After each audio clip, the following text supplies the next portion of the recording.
The first generation wireless, 1G, was voice. The second generation, 2G, allowed both talk and text. The third generation, 3G, the internet, in a limited way. And today's technology, 4G, completed that digital migration. But if anyone tells you that they know the details of what 5G is going to become, run the other way.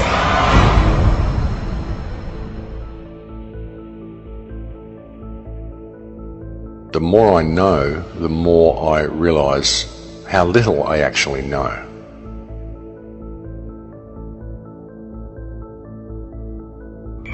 I have to tell people 5G is a killer. I'm Mark Steele, anybody who hasn't heard me.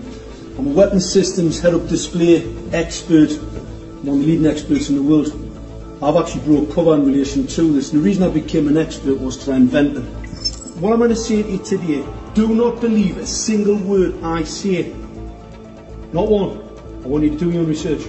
You'll find it's absolutely terrifying. Pay attention to what is really going on. Pay attention to the Internet of Things, what it is, what it's doing, where it's going. Pay attention to the automation.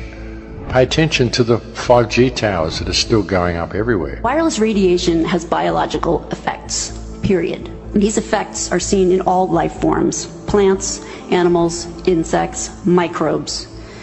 In humans, we have clear evidence of cancer now. There is no question. It's very important that people always look at both sides, and as positive as what the right hand is offering you, always to pay attention to what the left hand is doing. Just because a lot of people think something is right doesn't make it right. Just because a lot of people think something is good doesn't mean that it's good. It will be impossible to exist in a city or to walk outside without being exposed. There's going to be a cell tower in front of every few houses, and this means that your personal choices, whether or not you personally use a cell phone or hold it 10 inches away from your head, that cannot escape you from your radiation exposure. This is not a random series of events that have brought us to this point. Even when you look at technology, civilization, industry, the rise of technology, none of this has been random. None of it has been simply a matter of course, simply men inventing things and connecting the dots and moving to the next practical thing. All of it has been done by design to lead us to a certain point. Not a lot of people can really see what is actually coming. It's about to become a very, very different world, folks. It's a very, very disruptive technology. Very disruptive in as much as it's going to disrupt the way we live our normal lives if we allow it to be rolled out and if we abide by the parameters that the government's putting in place with this technology. You know, and by around 2030, well, it's all going to be complete. Everyone's going to be in a complete lockdown. And the kids, as I've said so many times, the kids that are growing up through the system now will have no reference point for what the world once was. They'll have no reference point for what freedom even possibly looked like. They simply won't have the concept of it because it won't be anything they've ever experienced.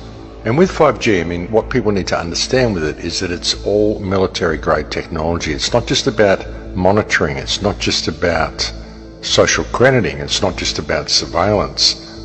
It's also about crowd control. It's about mood control. It's about emotional control. There are so many patents, so many US patents, so many DARPA patents that show the incredible amount of psychological manipulation you can do through electromagnetic radio waves. And not just psychological control, but also physical control. I mean, it's control at all levels you can think of, folks. It's right across the spectrum. We've seen experiments with MIT where they've injected nanotechnology into rats and they've been able to switch the genes of the rats on and off using radio waves to operate the nanotechnology. You think about what's in the chemical spraying that goes on in the sky, the nanotech in all the foods. I mean, we're being set up in a big way, ladies and gentlemen, and the manipulation that comes through this 5G system is profound. It's absolutely off the charts. It's way beyond what many people are considering. You have the capability of manipulating vast sections of population, targeted areas of population, or targeting people individually, targeting crops individually, biology individually. You think about the nanotech, it's in everything. So anything that the nanotech is in can be manipulated through this 5G system. And the nanotech is in everything. They spray the nanotech in the skies, they put nanotech in the food, even with what we flush down through our drains in our own homes.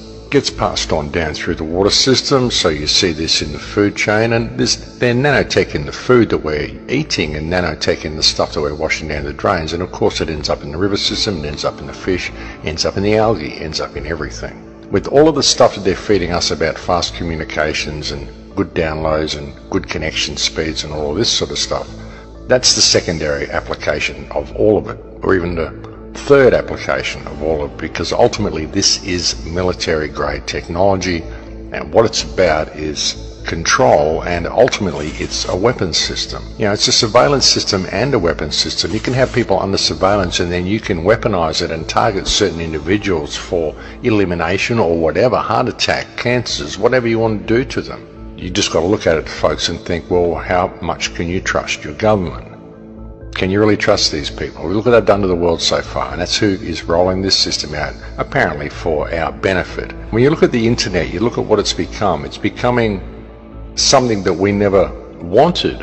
I mean, we wanted the internet there so we could have access to information, we could have fast communication with each other, but now it's becoming a digital barrier between us and reality. It's becoming something that we must interface with in order to access the real world around us, and all of our information is being removed from us and put onto what they're calling cloud computing now. They're even saying that soon you won't be able to get hard drives for your machines. You won't need hard drives because everything will be on the cloud. And all that means is that it doesn't exist anymore. It's up there in cyberspace and you don't actually have access to it on your own computer. So you can't have access to your own things. You've got to keep them on the cloud, which means you can be locked out of all of your stuff at any time. That's what it's about. I mean, I know people that have uploaded their photos to video host programs and then suddenly they get locked out and they need to verify who they are in order to access their own stuff. I mean, this is ridiculous, folks. They do all this sort of stuff and they say it's for your security.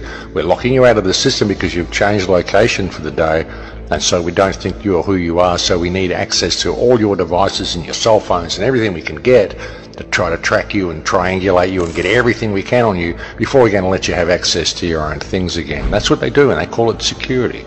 It's not keeping you safe. It's keeping tabs on you and making sure they can lock you out at any opportunity, and they're just kind of showing you that they can do that, and you're agreeing with it by going along with it.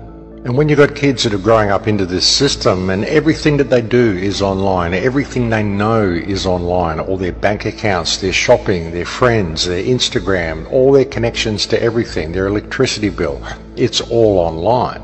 And even their car keys and their access to their house becomes digital. Then any threat of being locked out of that is going to stand as a major obstacle to these people ever thinking for themselves in their lives. You know, you imagine what it would be like. You start to question the government's actions. You start to speak out about vaccines. You start to speak out about anything that means something to you, and suddenly you find yourself locked out of the system. Suddenly you can't access your stuff because none of your stuff is here in the real world anymore. It's all been moved into the virtual world because that's what we're doing. We're removing our access to everything around us by creating this digital interface between us and the real world, and any threat of being locked out of that interface is going to be a totally complete system of absolute control. That's how you get people, folks. You get them addicted to the tech and you make the tech essential in their lives, and then any threat of being locked out of that tech makes these people walk between the lines very comfortably. And these people will do anything the powers that believe they be tell them to do. And that may seem like a bit of a drastic scenario to be outlining, but it's true, folks, because we won't have access to all the things that we normally do if we don't comply by the rules that the government tells us, simply because we've transferred everything we normally do over into a virtual world. And the virtual world is not the real world, and when you transfer real life items into the virtual world, you lose them. This is what we're doing with everything, and it isn't even a matter of choice. We're just being led this way, and most people don't even notice what's happening, but it is happening. The internet is becoming the most important thing in the human experience because it controls everything else in the human experience. That's where the choice is. That's where the choice lies. The choice lies with us every day by what we do with that which is available to us and how we choose to operate in the real world. And as I've often said, folks, I don't own a credit card and I don't take a smartphone with me anywhere. When I go out, I don't do any of that stuff. So you don't need to have these devices. I can post all these clips to YouTube. I can watch all the other video clips that people post. I can do all these things. I can even access social media and do all those things, all without having a smartphone. So we really need to think about the choices that we are making. The decision is with us, and it's always been with us.